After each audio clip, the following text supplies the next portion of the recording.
تبارك الذي نزل الفرقان على عبده ليكون للعالمين نذيرا نحمده ونصلي ونسلم على رسوله الكريم بسم اللہ الرحمن الرحیم۔ آج کے لیکچر میں ہم چند مزید افعال پڑھیں گے، یعنی ان افعال سے وہ افعال مراد ہیں جو اکثر و بیشتر جو ہے نا غیر عامل ہوتے ہیں اور اتنا زیادہ عمل نہیں کرتے ہیں۔ ان میں بعض ان افعال میں پہلا ہے افعال مقاربہ۔ مقاربہ، مفاعلہ، قریب کا معنی جن افعال میں پایا جاتا ہے، جیسے دیکھیں یکاد، کادا یکاد، کادا یکاد، یہ ایسا فعل ہے کہ جس میں قریب کا معنی پایا جاتا ہے۔ قرآن مجید میں بھی جتنی مثالیں اس کی آتی ہیں، یکاد البرق یخطف ابصارہم، قریب تھا کہ وہ بجلی جو ہے ان کی نظروں کو اچک لے۔ اسی طرح وما کادوا یفعلون، قال تاللہ ان کدت لتردین، ان میں جتنے بھی یہ کادا سے افعال مختلف شیپس میں استعمال ہوئے ہیں، ان کا معنی کیا بنتا ہے؟ قریب والا معنی بنتا ہے، ٹھیک ہے۔ اسی طرح ایک فعل ہے افعال رجا۔ رجا امید کو کہا جاتا ہے۔ رجا کس کو کہا جاتا ہے؟ امید کو کہا جاتا ہے۔ عسا لفظ جو ہے، عسا، یہ امید کے لیے ہوتا ہے۔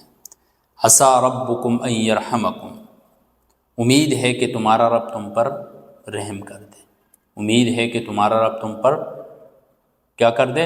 رحم کر دے۔ اسی طرح افعال شروع، وہ افعال جو کسی چیز کی ابتدا کرنے کے لیے لائے جاتے ہیں، شروع کرنے کے لیے لائے جاتے ہیں، جیسے دیکھیں طفقا وطفقا یخصفان علیہما من ورق الجنہ، وہ شروع ہو گئے۔ طفقا، وہ دونوں کیا ہو گئے؟ شروع ہو گئے، تو شروع کا معنی آ رہا ہے۔ انشأ، ٹھیک ہے، هو الذی انشأ لکم، وہ ذات ہے جس نے تمہارے لیے پیدا کیا۔ اقبل، اقبل کا بھی مطلب ہے واقبل بعضهم علی بعض، تو اقبل بھی شروع کے معنی میں آتا ہے، ٹھیک ہے۔ تو یہ کیا ہے؟ افعال شروع ہیں۔ یہ افعال شروع جو ہوتے ہیں، یہ ایک شرع، جو لفظ شرع، یہ عموماً جار مجرور میں کیا ہوتا ہے؟ محذوف متعلق ہوتا ہے۔ یہ آگے میں آپ کو انشاءاللہ نیکسٹ لیکچر میں سمجھا دوں گا اس حوالے سے۔ اسی طرح افعال مدح، مدح تعریف کو کہا جاتا ہے۔ وہ افعال جو کسی کی تعریف کے لیے استعمال ہوتے ہوں، ایسے افعال کو افعال مدح کہا جاتا ہے۔ نعم المولا، نعم لفظ، نعم لفظ جو ہے یہ کیا ہے؟ کسی کی تعریف کے لیے لایا جاتا ہے۔ افعال ذم، افعال ذم برائی بیان کرنے والے، وہ افعال جس میں کسی کی مذمت بیان کی جائے، مذمت کے لیے جو افعال استعمال ہوتے ہیں، جیسے بئس، ساء، وساءت مرتفقہ، انہا ساءت مستقرا ومقاما، ٹھیک ہے۔ ساء بہت برا، بئس کتنا برا، بئس کا مطلب کیا؟ کتنا برا، اور ساء بہت برا۔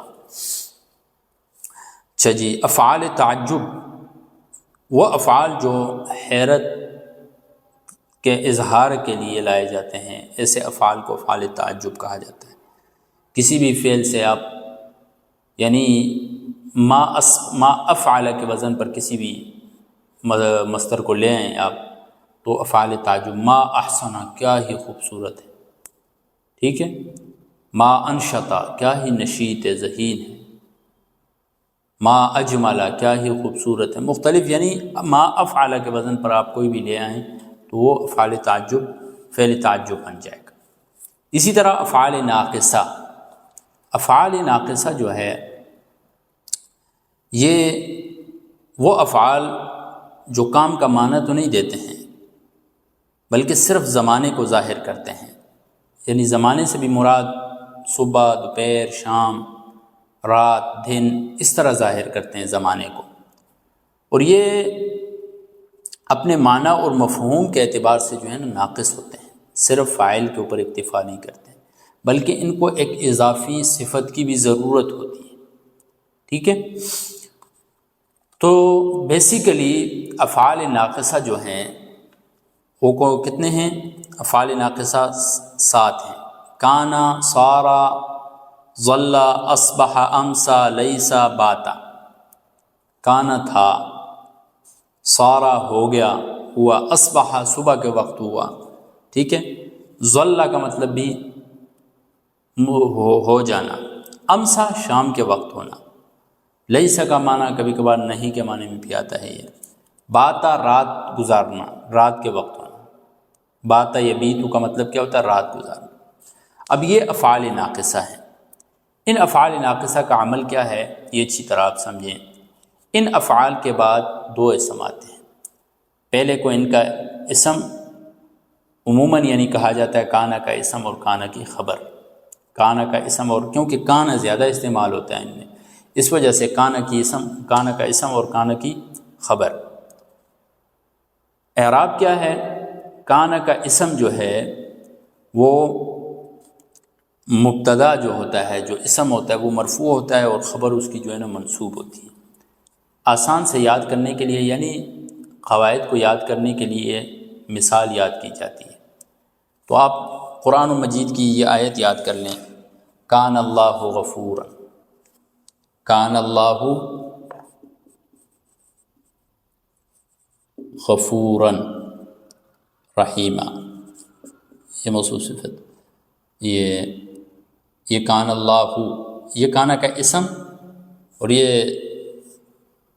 اس کی خبر اول خبر ثانی بن رہا ہے، ٹھیک ہے، یا موصوف صفت بھی اس کو ہم بنا سکتے ہیں۔ تو دیکھیں کانا کا اسم کیا ہے؟ مرفوع ہے، اور کانا کی خبر کیا ہے؟ منصوب ہے۔ اسی طرح باقی بھی اس میں جتنے بھی افعال ہیں افعال ناقصہ میں، تو رافع الاسم ناصب الخبر۔ افعال مشبہ بالفعل میں آپ نے کیا پڑھا تھا؟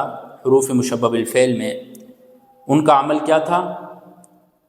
ناصب الاسم رافع الخبر، اس کا الٹ تھا۔ اور افعال ناقصہ میں کیا ہے؟ رافع الاسم ناصب الخبر، خبر کو کیا دیتے ہیں؟ نصب دیتے ہیں، ٹھیک ہے۔ باقی اس سے گردان بھی ہوتی ہے، کانا، کانا، کانو، کانت، کانتا، کننا، کنتا، کنتما، کنتم، کنتی، کنتما، کنتن، کنتو، کننا، ٹھیک ہے۔ یہ اسی مناسبت کے اعتبار سے آپ کانا سے کوئی بھی فعل لا سکتے ہیں۔ اسی طرح مضارع یکون، یکونان، یکونون، تکون، تکونان، یکن، تکون، تکونان، تکونون، تکونین، تکونان، تکن، اکون، نکون، ٹھیک ہے۔ کان کبر علیکم مقامی، کان کبرا، ٹھیک ہے۔ ما کان ابراہیم، کان ابراہیم یہودین، تو ابراہیم اس کا اسم، یہودی یعنی اس کی کیا ہے؟ خبر ہے۔ کانو اخوان الشیاطین، فتکونا من الظالمین، ٹھیک ہے۔ تو یہ تھے افعال ناقصہ۔ یہ کیا تھے؟ افعال ناقصہ۔ ان کا میں نے آپ کو ان کا اعراب بھی بتا دیا۔ ان کے علاوہ ایک چیز ہم سے پیچھے رہ گئی تھی، ایک اور چیز بھی آپ سمجھیں، وہ کون سی ہے؟ لا التی لنفی الجنس، لا التی لنفی الجنس، یعنی ایسا لا جو جنس کی نفی کے لیے آتا۔ اس لا کی تعریف کیا ہے اس کی؟ وہ لا جو کسی جنس، کسی مخصوص قسم کی نفی کے لیے آتا ہو، اس لا کو لا التی لنفی الجنس کہا جاتا ہے۔ بعض کتابوں میں اس کا نام لکھا ہوتا ہے لا لنفی الجنس، ٹھیک ہے، بعض میں لکھا ہوتا ہے لا التی لنفی الجنس، دونوں کا ایک ہی مطلب ہے، وہ لا جو کسی جنس کی نفی کے لیے آتا، ٹھیک ہے۔ اور اس کی بھی پھر آگے اس کا اسم بھی ہوتا ہے، اس کی خبر بھی ہوتی ہے۔ اس کے اسم جو ہے وہ مرفوع منصوب ہوتا ہے، اور اس کی خبر جو ہے وہ کیا ہوتی ہے؟ مرفوع ہوتی ہے، ٹھیک ہے۔ جیسے دیکھیں لا رجل فی الدار، لا رجل فی الدار، تو یہ لا لنفی الجنس ہو گیا، رجل اس کا اسم، فی الدار یہ اس کا یہ جار مجرور مل کر متعلق ہو کر اس کی کیا بن گئی؟ خبر بن گئی، ٹھیک ہے۔ تو یہاں پر دیکھیں اب پوری جنس کی نفی کر رہا ہے یہ لا، جنس کی نفی کس طرح کر رہا ہے؟ گھر میں کوئی مرد نہیں ہے تو رجل مفرد ہے نا، یہ بھی ذہن میں آ سکتا ہے کوئی ایک مرد نہیں ہے، زیادہ ہو سکتے ہیں، ایسی بات نہیں ہے، پورے مرد کی جو جنس ہے، جنس مرد کی نفی ہو رہی ہے یہاں پر۔ لا رجل فی الدار یعنی گھر کے اندر کوئی مرد ہے ہی نہیں ہے، سرے سے عورتیں ہیں، مرد نہیں ہیں، تو مرد کی نفی کر دی اس نے۔ یا دوسرے الفاظ میں لکھوں لا رجل قائم، کوئی بندہ کھڑا نہیں ہے، تو مطلب کیا ہے؟ مرد کی جو نوع مرد ہے، مرد کی جو جنس ہے، جنس مرد، ان میں کوئی بھی کھڑا نہیں ہے، ٹھیک ہے۔ قرآن مجید سے دیکھیں لا ریب فیہ، لا ریب فیہ، لا ریب فیہ، تو اب یہ لا التی لنفی الجنس، ریب اس کا اسم اور فیہ اس کا کیا بن رہا ہے؟ خبر بن رہی ہے، ٹھیک ہے۔ امید ہے آپ کو یہ لا التی لنفی الجنس بھی سمجھ میں آ گیا ہوگا، آپ نے اس کی پریکٹس کرنی ہے۔ ہاں، اس کے لیے شرائط، ایک جو اہم شرط ہے وہ یہ ہے کہ لا کا اسم جو ہے وہ ہمیشہ نکرہ ہوتا ہے، معرفہ نہیں ہو سکتا۔ کیوں؟ اس لیے کہ یہ عموم نفی کے لیے آتا ہے، اور عموم جو ہے وہ نکرہ میں پایا جاتا ہے، معرفہ میں نہیں پایا جاتا ہے۔ اس وجہ سے اس لا کا جو اسم ہوگا وہ نکرہ ہوگا، نہ کہ معرفہ ہوگا۔ تو آج ہم نے چند افعال پڑھے ہیں، اور اسی طرح لا التی لنفی الجنس بھی پڑھا ہے، آپ اس کی بھی پریکٹس کریں انشاءاللہ العزیز۔ ہمارے 3 سے 4 لیکچر، زیادہ سے زیادہ 3 سے 4 رہ چکے ہیں۔ یہ آنے والے ہمارے لیکچر کتنے اہم ہیں میں آپ کو بتا دیتا ہوں۔ ایک جو اس کے بعد والا لیکچر ہوگا اس میں ہم حل عبارت کو حل کرنا سیکھیں گے، بہت اہم لیکچر ہے۔ یعنی سمجھ لیں کہ آپ نے ابھی تک جتنا پڑھا ہے نا، اس کا نچوڑ ہے۔ اس کے بعد جو چند 2 سے 3 لیکچر آ رہے ہیں وہ سارا نچوڑ ہے اس کا۔ عبارت پر آپ نے زبر کون سی جگہ زبر لگانا ہے، کون سی جگہ زیر، کون سی جگہ پیش لگانا ہے، ایک آسان انداز میں آپ کو ایک طریقہ بتا دوں گا، آپ نے اس طریقے کے مطابق عبارت کو حل کرنا ہے۔ حل عبارت کا مطلب صرف یہ نہیں ہے کہ زبر زیر پیش لگا دیا، ساتھ وجہ بھی معلوم ہو آپ کو، ٹھیک ہے۔ تو نیکسٹ لیکچر میں ایک ہم عبارت کو حل کریں گے، اس کے لیے آپ تیار ہو جائیں، پیچھے جتنے آپ کے کچھ لیکچر رہ رہے ہیں ان کو بھی سن لیں آپ، ٹھیک ہے۔ اسی طرح اس کے بعد جو 1 سے 2 لیکچر مزید ہوں گے ان میں نحوی ترکیب ہوگی۔ نحوی ترکیب یعنی عبارت میں آپ پہچان کریں گے کہ یہ مبتدا ہے، یہ خبر ہے، یہ فعل ہے، یہ فاعل ہے، یہ نائب فاعل ہے، یہ مفعول ہے، ٹھیک ہے، یہ حال ہے، یہ تمیز ہے، یہ مضاف الیہ ہے، یہ مجرور ہے، فلاں، یہ چیزیں آپ پہچان کریں گے۔ اس کی ہم باقاعدہ ایک ترتیب وار چند فارمولوں کے ساتھ ہم جو ہے سمجھنے کی کوشش کریں گے۔ اللہ تبارک و تعالی آپ کا حامی و ناصر ہو۔ جزاکم اللہ خیر۔